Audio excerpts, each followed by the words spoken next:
وقد تقدم بيان الأحاديث الواردة في الأسماء الحسنى في أواخر سورة الأعراف أكون من سورة الأعراف اللبا حديثا منون نانا على كتغن يمولكو عليه وفوه كبا يارو حديثا دوبنا كتغو بي كنونتو بي على من مئة إلا واحدا من أحساها دغل الجنة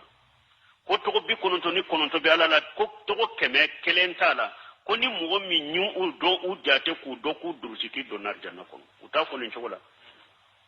usebelen be papier wala do be papier nta ku ba durusi folo la fulamba yira u papier sebelen min fulen ni nye to ko munum ba kono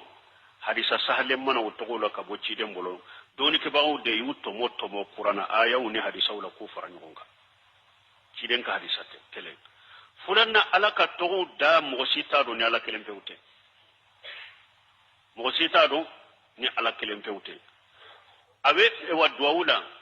shaydu istighfar allahumma inna abduka wa ibnu abdika wa ibnu ammatika nashiyati bi yadika madi fiya hukmuka adlu fiha qadauka allahumma inni as'aluka bi kulli ismi huwa laka sammayta biha nafsaka aw anjaltahu fi kitabika aw allamtahu ahada min khalqika aw sasarta bihi fi ilmi al-qalbi indaka an tajal qur'ana lazim ila akhir ad-du'a ni hadisain mufo kon nkidi ala mbi delini ka to nyuma mbeye to minni e ala bado ube to minni ala dunya ka jondo manine to do ube to mi ni e ala yere de kire na ye ni mo sitaro ni yere te mbi delini o to be bi kullu ismi huwa laka samaita biha nafsaka donc ni ya irana ko to do be ala de kire no do ni e damfen tu do togo dobe fana lay damfe undo kere na kateme damfe undo ka eto do donc ni nya yira na mota la ka togo hakedo ala ka togo dantala mota hakedo ete mi ndo ibo do ito do ala ka togo do ne hakedo ne tede ni hadisa yo o yirana donc sabana mi nyi mane asaha dagala janna do ni ke ba ko akore munyen nin togo munun nana ika togo nunun koronu ka mana de do ku barake ku ka ke waleke ku mana ke ku ka ke waleke ka barake nuye u kam mankutu ka sabati ika barala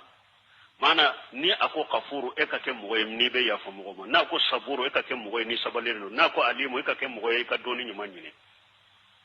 mana togo nunun mankutu ka sabati bol iku barake u jogo soro lila u yu barake mani ahasa hadagla jamana ininde alaka to nyuma nunu e yu kordo ku mana do ku barake ku ka barake u nyamre minna kake donc wore to ko ni yo kibe do arjanna na korote ko ni durshi kunna de donc to nyuma umbe alala ana suratul araf kono walillahi asmaul husna fad'uhu biha to nyuma umbe alala ya aya wele nuye ya ko lillahi asmaul husna o fana kacca qur'ana kuna dobe suratul qasas kono mais ibe ala wele na togo ye togodi do fana jamana kono san mo ka famu soro ko togo de wale bolo ya wadudu ko ni yo wiridu bakele musummin kariye na banni bolo ko ayire de beni segere ala ka togo de be muso mo wali muso wele kana mo makibila jeniala ala to wele na ka togo nyuma wedin togola ala be wele na togo yenin togoma togomi ya samiu kafuru aghfirli ya alimu allimni ya hafiju ahfijni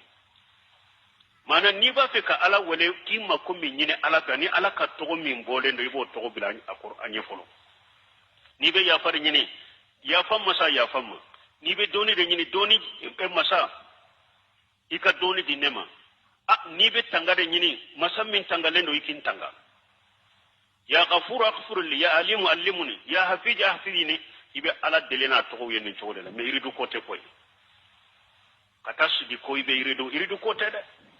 ni ala ka to hari ni mi sabatira ko ala ka to ni be ala wele na ka iridu ya alimu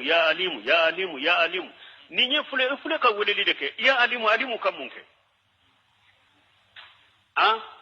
walillahi masalu ala bakum ninne na nema suguna imi makofo katai sigi ko be iridi ko ni ala ka to ya afura korode ima fenkew alimu alimu alimu alimu alimu alimu kamunge